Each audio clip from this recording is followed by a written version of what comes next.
Hi guys, magandang umaga po sa inyong lahat. Welcome kayo sa channel ko. Sa video natin ngayon, pag-usapan po natin, dapat bang i-impeach si VP Sara? Before tayo guys magsimula, magpapasalamat muna po ako sa lahat mga viewers, subscribers at followers sa channel ko. Maraming salamat po sa inyong walang sawang panunood at suporta sa channel ko. Kung bago lang kayo sa channel ko at gusto nyong video na ito, paki-like lang po, share, and huwag kalimutang mag-subscribe. Ito po ay personal ko pong opinion regarding sa topic natin. Dapat bang impeach si VP Sara or Vice President Sara Duterte Carpio? Una-una po sa akin, hindi pa naman siya nahatulan na guilty sa korte natin.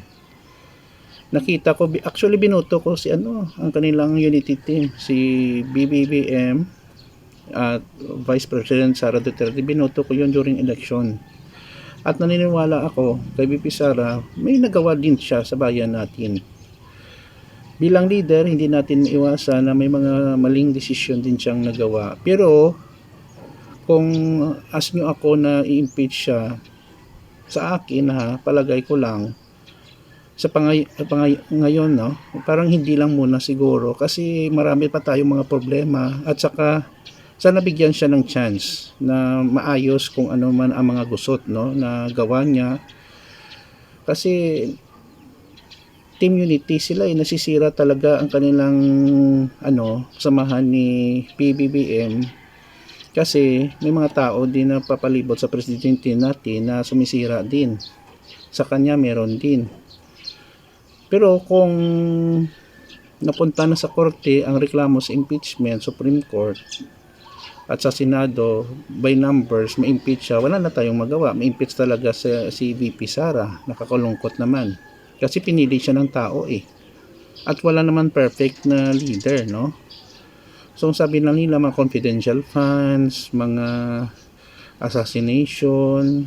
Okay. Kung totoo yon, dapat pumunta muna sa korte before tayo maghatol kay VP Sara kung guilty siya kung hindi. Okay, mahal natin ang Pilipinas, tulungan natin ang ating mga leader na maayos ang problema dito sa ating bansa. Huwag sana mag-away-away. Kasi ang kawawa dito, hindi lang sila, no, as leaders, but also tayong mga Pilipino kasi na divided tayo, no. So, yun po guys ang masasabi ko, no.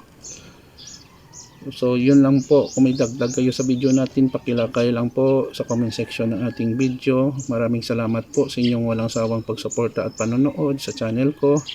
Mahal ko kayo guys. Marami pa tayong mga topic sa politika na pwede nating i-discuss, no, or mga opinion, no.